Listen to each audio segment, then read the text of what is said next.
guys, what's going on? Welcome back to the channel. Today we're going to be taking a look at the EVH 5150 Iconic next to Driftwood Amplification Darkest Nightmare.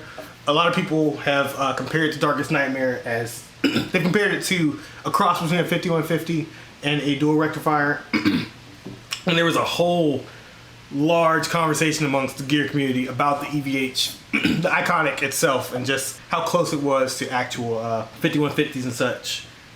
Long story short, I really enjoy the 5150 Iconic, particularly for its price. I think it's like one of the best amplifiers out there. For its price, it is one of the best amplifiers out there. Let me say that plainly. It does not, in my opinion, hold a candle to something like my Artemis.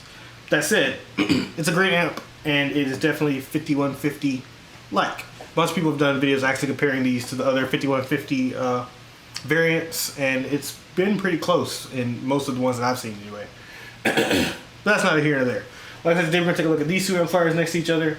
My Driftwood Darkest Nightmare is currently up on Reverb. If any of you are interested in it, please feel free to take a look at the link in the description if you are interested in picking this amp up.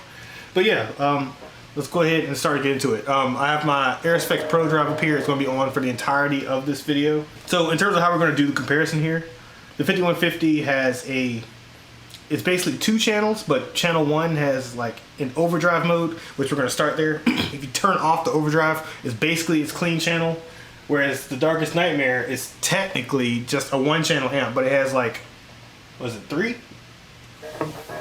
No, I think it's just 2. 2 gain modes, a high and a low. And in the low gain mode, you can definitely back off the gain, and it can be a very, very nice, chimey, clean channel. I was just doing that earlier. But like I said, we're not super concerned with cleans in this. We're not concerned at all with cleans in this video. We're just going to start at the channel 1 lower gain, not lower gain, but less gain and distortion channels of each. So essentially, we're going to start on the low gain mode of this, channel 1 with the overdrive on of the 5150, and then we're going to go to channel 2 of the 5150 and we'll move this over to high gain mode, and I'll adjust the overdrive at that point to kind of make it fit. But yeah, that being said, let's go ahead and get into it. Signal chains down in the description. Let's go. Oh, last thing. So the 5150 Iconic is on number 3. The Driftwood is on number 4. So you can see on my amp switcher what I'm switching between the two. Let's get into it.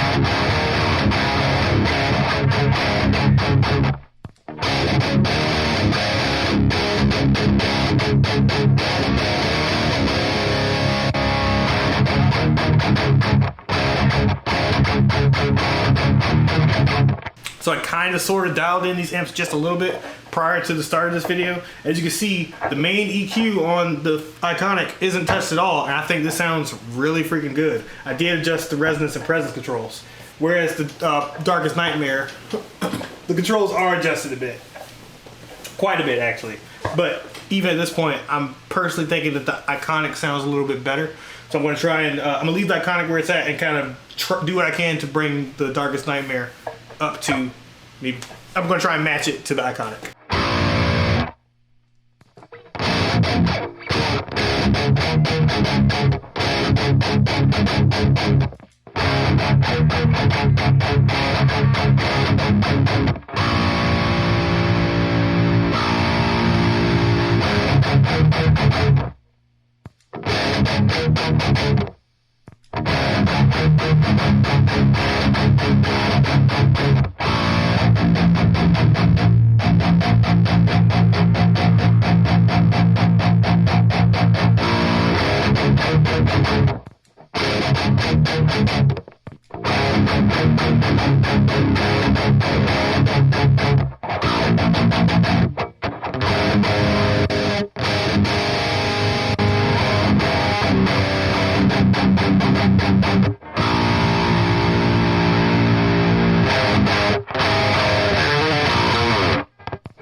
So if you're hearing what I'm hearing, the Iconic just has a little bit more brightness and sizzle in the top end than the Darkest Nightmare does. I feel like I kind of start to lose something when I try to match that top end brightness. Let me mess with that just a little bit more here.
Alright, I think I kind of brought them more in line there, but I really do not like describing sound.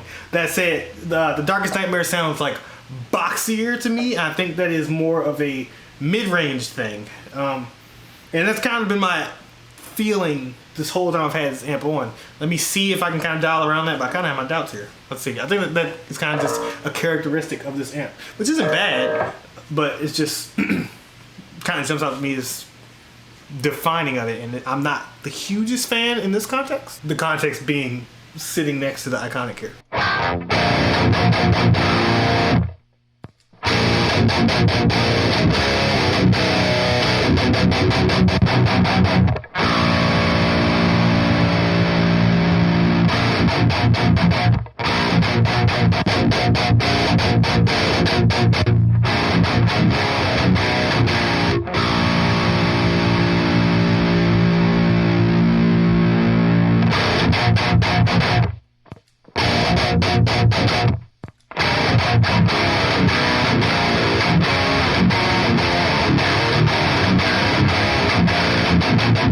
Alright, I scooped the mids out a little bit and that seemed to have helped it. So I scooped the mids, pushed up the presence and treble a little bit more, and yeah, this is working out now. Now I think they're these are rather comparable tones.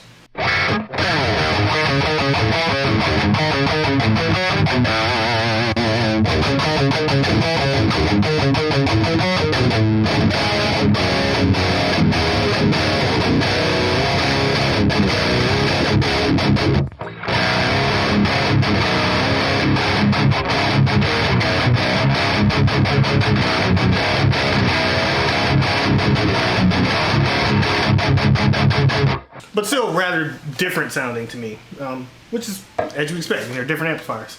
But anyway, like I said, I kind of sort of dialed these in a little bit prior to starting the video. Now I'm going to jump over to channel 2 and to the high gain mode, which obviously I'm going to have to do some dialing for that. So yeah, let's do that.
Okay, so right off the bat, now I'm preferring the Darkest Nightmare to the Iconic. That said, I've always said that I prefer the channel 1 gain of the Iconic than the channel 2 gain. But here, just switching to without adjusting any EQ or anything, I think the Darkest Nightmare tone is kind of blowing the Iconic tone out of the water a little bit. So yeah, let's actually try and dial them to sound a little better. But both of them sound a little better.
right now I'm feeling like both of these amps are being characterized by, in my mind, slight issues with the mids.